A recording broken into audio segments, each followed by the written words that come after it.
It was a nice day to be lost in the woods. Birds were singing in the trees, and rays of sunshine broke through the canopy overhead. Unfortunately, after hours of wandering, I still had no idea where my campsite was. I was relieved when I stumbled across the rusted chain-link fence. It was the first man-made object I had seen since heading out from camp that morning. The coiled barbed wire which lined the top of the fence wasn't exactly inviting, but at that point I was just happy to see something aside from trees, rocks, and dirt. By following the fence, I eventually found a gate with a dirt road leading up to it. To my surprise, the gate hung open. At the time, with the sun setting and my breath turning into puffs of fog, I had a tough choice. I could risk the consequences of trespassing on private property, or follow the road and hope that it brought me to civilization before I succumbed to exposure. The thick padlock which hung open off one side of the gate didn't show any signs of rusting, suggesting that someone had been in the area recently. I decided it would be easier to convince a person not to call the cops on me than it would be to convince nature not to freeze me to death. Through the gate, I only had to follow a short path through the dense foliage before I entered a wide clearing dotted with buildings. One large structure sat at the far end of the space, with 8 smaller ones lining the left side. In the center, there was a hole filled with the foundations for a construction project. I reasoned that 7 of the smaller units were houses for employees who lived and worked there, and that the largest structure was a mess hall. This would explain how they were able to build something so far out in the woods. The smaller building closest to me looked like a kind of makeshift office. The whole scene was eerily still and silent. I figured that if there were still people around, I should be able to hear voices. I didn't like the idea of breaking into one of the small domiciles and staying the night, even if the site was empty. However, I knew I was in no position to be choosy now that it was almost completely dark and an oppressive chill was filling the air. I decided to check the office building first, hoping that a lone employee had been left behind and was now studiously and quietly filing paperwork inside the windowless box. I pressed my ear against the door, hoping for a sign of activity inside. After hearing nothing and receiving no response to a loud knock, I decided to enter anyway. A thick padlock held the door shut, but luckily someone had left the key inside. When I opened the door, the first thing I was met with was a pungent stench. I gagged and turned around, retching into the earth at my feet. After the initial shock wore off, I turned back and held my shirt over my nose, as if that would do anything to dilute the disgusting odor. It was too dark inside the building for me to see in properly, so I had to shine a small torch in to see what was producing the smell. 4 corpses were lying inside the office. 2 were in a heap on the floor in the far corner. 1 was slumped in an office chair, and the last was lying in the fetal position up against the wall next to the door.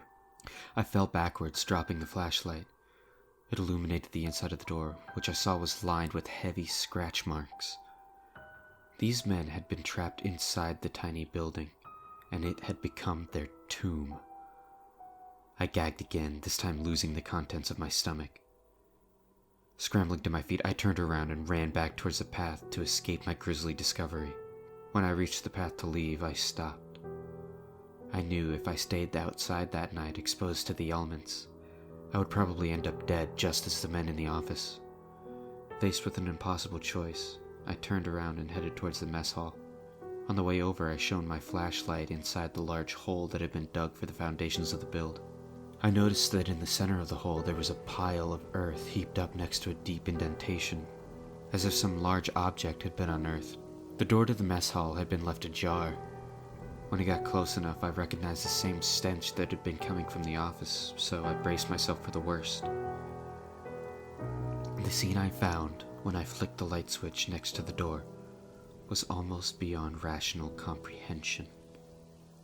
There were bodies all over the room. Whereas the ones in the office didn't appear to have any wounds, these were barely even recognizable as human. Each corpse had a deep gash carved through the left side of their chest, as if their hearts had been ripped out. There was also a different, strange-looking symbol carved into each person's exposed stomach. The eyes, noses, and ears had been removed from each of the heads, leaving behind a surreal, bloody pulp. On the back wall of the building, the words, "Bless us, Lord Yagalanak," were scrawled in blood. The corpses were lying as if they had been standing in a circle in the center of the room. In the middle of the circle lay the final body, strewn over a large wooden chest which was covered in dirt. The body looked the same as the others, with the only difference being that there was an iron crown on top of its head. Next to the chest lay a tattered book on the ground. After seeing the book, I felt compelled to approach, as if some foreign force was drawing me toward it. Originally, the runes, which were etched into the pages, meant nothing to me. After a while, though, I somehow started to understand. It was as if the words were being translated for me. I don't remember what was written on the page. I was found 3 days later, babbling by the side of the road. I think the people who found me assumed I was a drug addict because they called the police instead of an ambulance. After I woke up, the cops told me I wouldn't stop babbling about a monster with no head and gaping mouths full of jagged teeth on its hands. Ever since that night, I've been haunted by the same hideous nightmare. I'm standing in front of an old stone wall in a dark, unbearably hot cave. Voices whisper in my ears constantly, promising me eternal life and endless pleasures. All I have to do in order to earn these things, and everything else I've ever wanted, is to say the name of Lord Yagalanak out loud.